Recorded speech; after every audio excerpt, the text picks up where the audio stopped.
Welcome to the PETA Podcast. Today we're joined by Emma, who's going to continue to support us in how we work with our community of businesses to have real impact on their business and the people in the business. People's come out loud and clear from lots of recent conversations. So welcome, Emma. Thank you. Do you want to tell us a little bit about who you are, what you do here for us here at PETA? Yeah, so my name's Emma. I'm a trainer here at PETA.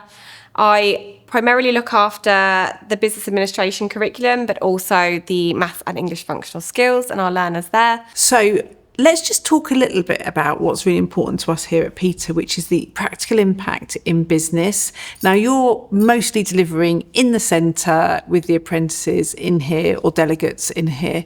How do you help support that practical impact back into business? So in terms of the way that I look at the delivery, I guess is that I think about my learners and about what their motivation for being on the course is. I think unless I can get their buy-in and they understand really how it's going to positively impact their progression, their career, and actually even from a personal standpoint, they're not going to be as intrinsically motivated to follow the course content. So a lot of my sessions are kind of built on, reflective practice, them really looking back at what their behaviours, skills, knowledge, etc. looks like now, and actually how we can make it and enhance it and elevate it. So it's quite a reflective style of teaching. There's a lot of peer-to-peer discussion where the learners can really pull on each other's strengths and actually even start coaching and practicing some leadership skills between each other as well, which are core themes that we try and encourage with our learners. So that's really interesting. And I guess working with learners in the classroom environment, this isn't a normal classroom environment. It's not a college, but we're delivering funded programmes. So how do we make that feel less about the qualification? And I know they're not qualifications, but more about real learning activities. I have a couple of core models that I use that I kind of draw out on. So I'm a big fan of Vygotsky. He's a socio-constructivism, talks about stronger learners really supporting less confident learners as well, and how then that automatically would translate back to them. So we get a lot of that peer-to-peer collaboration where actually we've got learners who maybe aren't always brave enough to try what they're learning in the classroom immediately back in the workplace. But actually, when they've got other learners saying, actually, I do that, and how brilliant is that? And they've got this community of trust that they've built each other. I think that naturally kind of flows into a confidence space where they then are more willing to try some of the stuff that we're talking about in the classroom. On top of that, I work with a couple of amazing L&D coaches who effectively carry my voice into the employer for us. So we have monthly talks where we speak about our learners. I'm always really happy to give my feedback on how I think that they are performing in the classroom and how they're also taking that content on. They can then pick that up through reviews, but also bring it up to the employer, who will then also advocate almost on behalf of PETA, the curriculum that we're trying to get them to try. I mean, that's really interesting. So it literally starts in the classroom. I'm going to call it a classroom for now, but in that learning environment where they're actually talking about the businesses they work in, so they can try new skills and understand from their colleagues how they do that.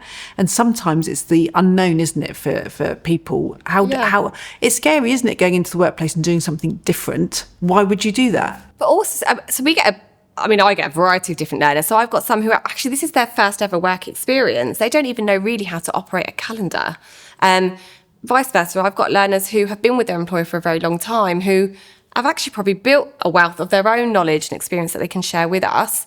And then it's more about refining and getting them to reflect on potentially poor behaviours and how we can advocate for smarter choices that make them more impactful in their role. So I think that diversity in the workplace helps as well, because they aren't just the same age, the same culture. We've got such a variety and diversity of different opinions and experiences that almost builds this really lovely framework for them that they can take home. So, as long as I'm still the knowledge expert and I'm giving them what they need to in terms of their apprenticeship, they actually come away with so much more, and almost with an advocate behind them of saying, actually, I know that this person who I respect in the in-centre training, it obviously does this, and they seem really credible and professional, so I'm going to give that a go. And you talk about diversity of thought, and quite often when we talk about diversity, particularly in an environment of learning, we're talking much about, gender and all the things that we do cover, of course. But diversity in the workplace is really important. And if you're talking about that in the classroom, how do you bring out in that learning environment the different diversities and those experiences? I'll be honest, I'd love to say it's something that I really advocate to do, but I think it's something that just organically happens anyway. I think when you've created a psychologically safe environment for your learners to be, which I try to do from day one, even as simple tactics as asking what they've had for lunch, because that tells me that they've eaten that day, or in the morning ask them what they've done fun on the weekend, it starts to just build a community of trust. And I think when psychologically your learners are safe and feel safe to share their thoughts, that kind of just naturally transposes into the centre training anyway.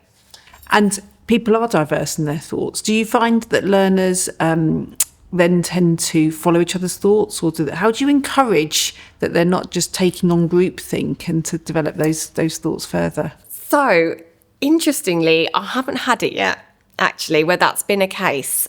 I don't know if I've just been incredibly lucky and got a whole load of confident learners, or if I can take some credit in how I've built their confidence from day one. But day one, I would definitely say they are quieter. They're maybe not as vocal. They're not comfortable in their surroundings just yet. They don't know who I am.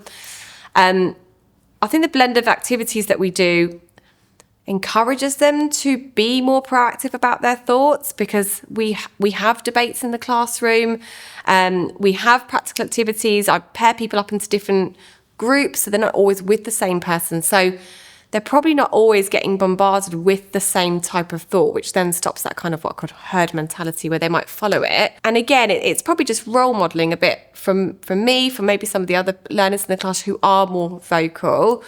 And I guess when you're watching your peers sharing their thoughts and seeing that it's being received in a really positive way, not just by me as the trainer, but actually everybody in that in-centre training, it probably just automatically creates a bit of a confidence boost, and know that it's not going to be received poorly, and that everyone was kind of really respectful. And we talk about British values as well quite a lot. So about that respect and tolerance, those behaviours are ingrained from day one in the in-centre. So I think the learners just know that it's safe for them to be able to say. And what about the introverts then, those that don't say anything or they're very quiet? How do you draw them out to share? So I used to be an introvert. And actually, I don't always want to share my voice. So as I said, we probably have a lot of group discussion, a lot of peer-to-peer discussion. They have moments where they can have that quieter thoughts that they can then share with someone who potentially they find quite safe to be with anyway.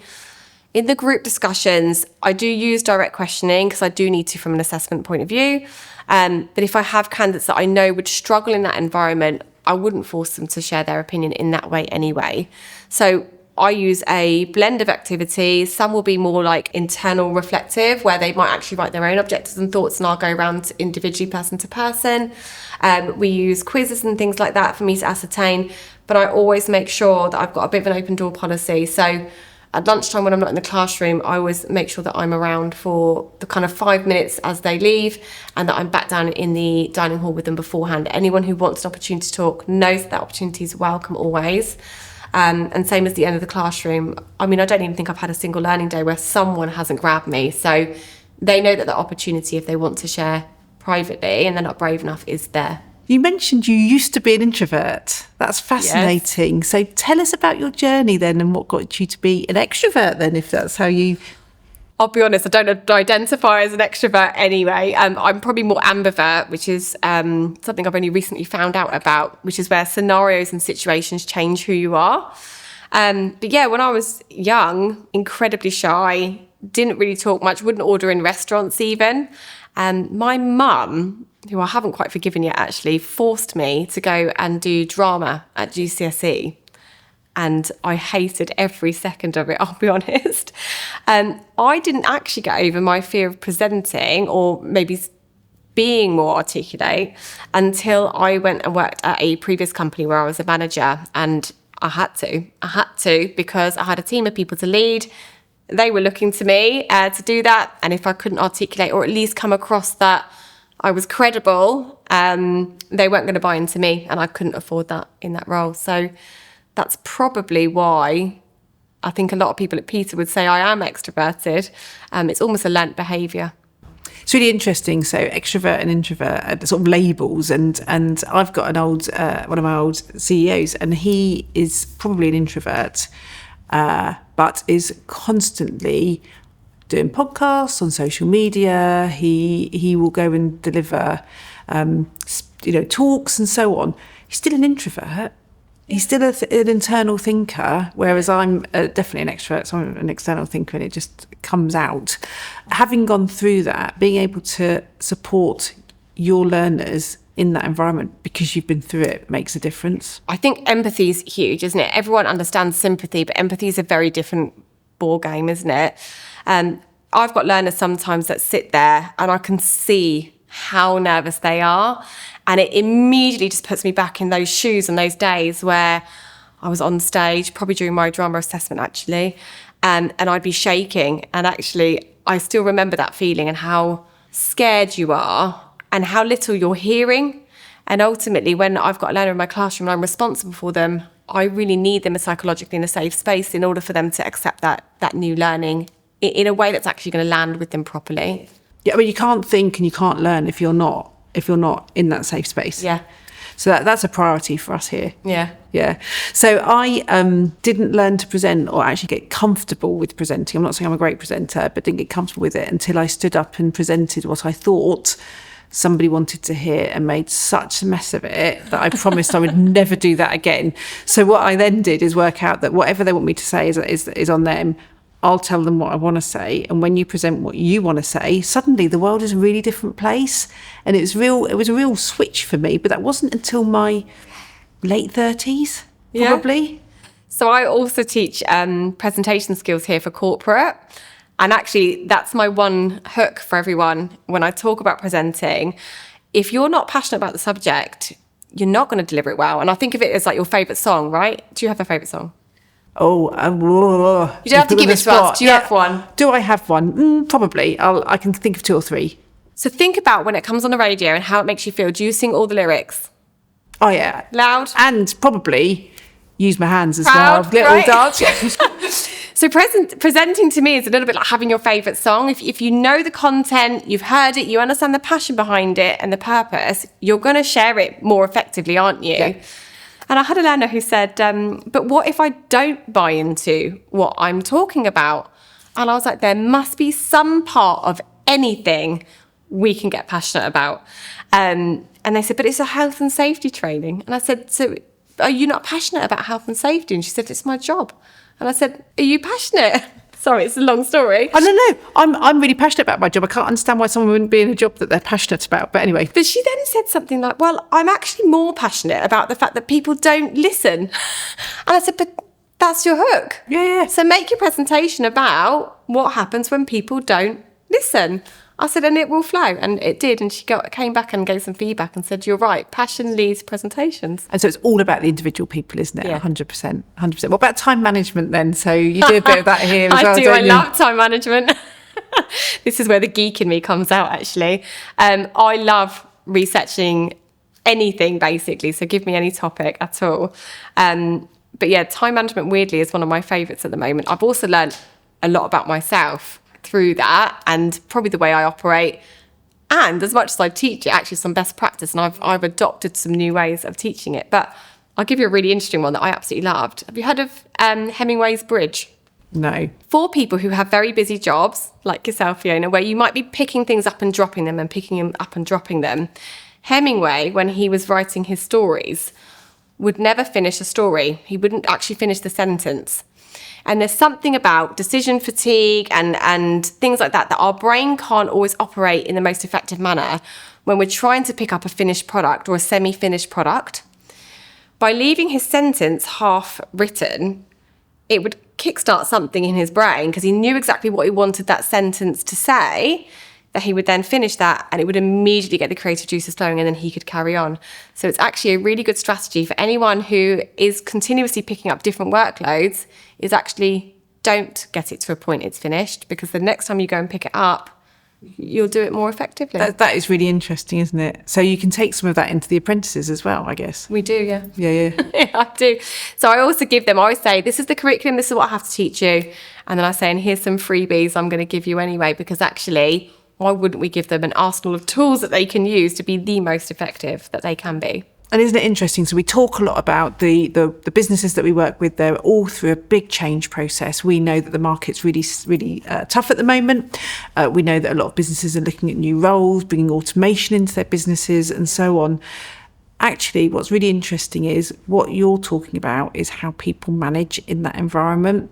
So when we go back to putting those skills into the workplace, actually, these are skills that will always be needed. And isn't it interesting that we've been teaching or supporting people with time management for probably 56 years now? Yeah. And it still is a skill that's always needed and sometimes gets overlooked. Well, with time management, what I always think, sorry, I know what you were saying then, but I'm going to go down a slightly different avenue. Time management for me is really interesting. And I actually believe this for most of our courses.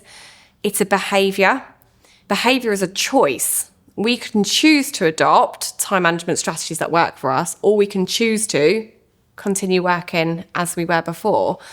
And that's, I think, in the classroom, the biggest impact I probably have with my learners. I say to them, it's your choice. I can't sit with you at work and get you to implement this, but if you choose not to, you won't grow. And actually, that's quite an impactful statement for them. So I've got quite a few learners who will either email me after or come to the next session and say, you'll never guess what I've done. I've introduced calendar blocking, whatever it is that we've spoken about in the previous in-centre training. But it's definitely that key to unlocking and understanding behaviour is a choice. We choose to implement it. And so by giving learners, young people, that choice to go back into the workplace probably is a bit of a challenge as well, isn't it? Yeah. So actually, to have an impact in business by challenging them to make a choice. Yeah. Who's going to say they don't want to develop? Who's going to say that they don't want to, grow or, and at its most basic, we know that some people may come in and they just want to get a pay rise, for example. So if they're coming into their presentation skills course, by being able to articulate themselves better, may get them that pay rise. Yeah. So it's a choice. Yeah, exactly. And that's, I think, is where it's unlocking their motivation, right? So I always think of motivation as two things. So that for me is extrinsic motivation, things that are challenging me to want a pay rise. But actually, I always talk to my learners about this intrinsic motivation. What do you want from it? What will you benefit from it? And I think once they start to really understand, actually, what do I want from this? Actually, I want to be the best person in my department, the most credible person. If that gets me a pay rise, brilliant. But actually, that's who I want to be seen as.